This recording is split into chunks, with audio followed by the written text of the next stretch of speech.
Granger, what's up, dude? Hey, man. Good to see you. Talk to you. I'm looking at you right now on the camera. Are you set up in your bedroom, or is this some kind of dungeon that you go to in the evening? What is that?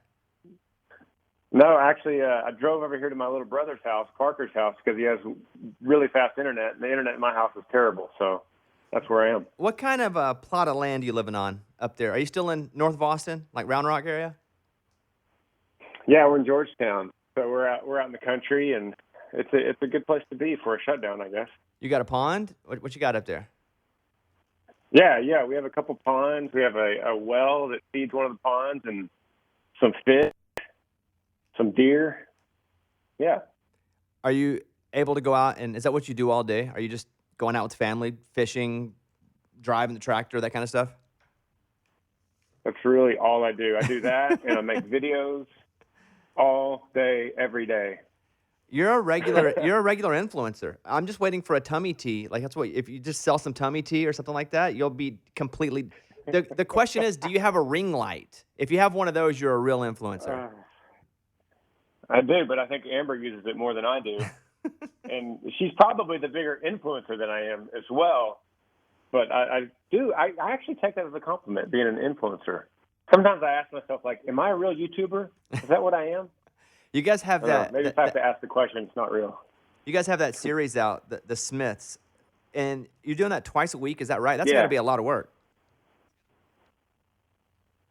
We started it. It's just a little over a year old, and I'm just kind of blown away with the engagement that has happened with that and what that has done for both of us, not only musically, but for Yee Yee Apparel and just for the brand in general. It's also just been a fun way to involve my kids on purpose on really fun activities that might be good for the camera. And if anything, it's really good home footage we'll have in 10 years. Yeah, I didn't think about the Granger Smith Museum. Why didn't I think about the footage for the Granger Smith Museum? Dang. Exactly. You got to have good footage. You got to have HD footage for your home videos, you know. I want to ask about Yee for a second. And you and I have known each other for a bit now, but have you ever had to cease and desist anyone for using Yee without Yee permission? Man, that is actually a daily battle. Wow. It never ends. And it's constant takedowns on Amazon or eBay or Craigslist. There's so many companies out there that'll sell the exact replicas of our flags or our shirts or any kind of logo. And it's kind of part of our daily life. It's something we've just gotten used to. And I guess it's actually a really good problem to have, because that means that people are feeling like they could make money on it. But at the same time, it is a little bit annoying to go on Amazon and see someone undercutting us with the same exact product, for cheaper. But that's our life. We have a big charity merch line where we don't make any money off of it. And not only have people stole our merch line, but they have stole pictures of Amy and myself, and they just put us up in merch and they sell it. Like, we can't even get our pictures taken off of us. I can't even dictate when my picture goes up on places, because as soon as we have an attorney go and say, hey, take it down, another one pops up and they use a different picture of me or Amy. Yeah, that's the worst, man.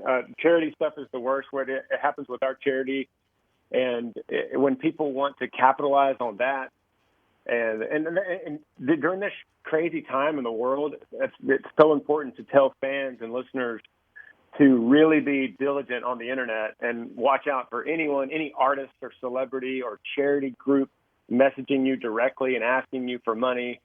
You have to be just really cautious during times like this. You're a pretty ripped up dude. I had no idea until you posted a picture with your shirt off. Like, what in the world are you doing every day? Because I need to get on that quarantine regimen.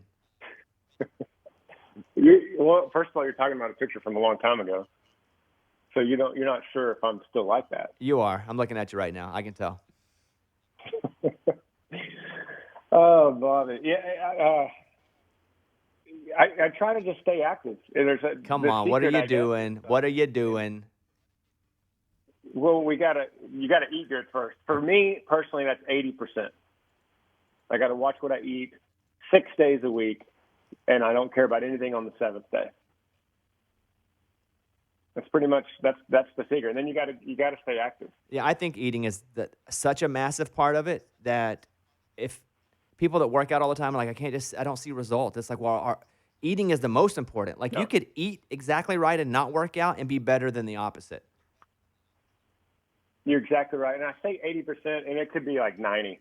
I could probably not work out at all and eat perfect and maintain pretty well. Let me ask you a question about Earl Dibbles Jr. Would he be friends with a guy like Joe Exotic? It's interesting because we have a T-shirt coming out soon called Earl Exotic. And I actually had a question my brother. I was like, is this something we want to be associating with? Like, is this what Earl's life is going to associate with? But I think Joe, it reminds me of many, many people that we played music for, the club owner-wise in Middle America, for sure. Did you watch Tiger King all the way through, and how'd you feel about it?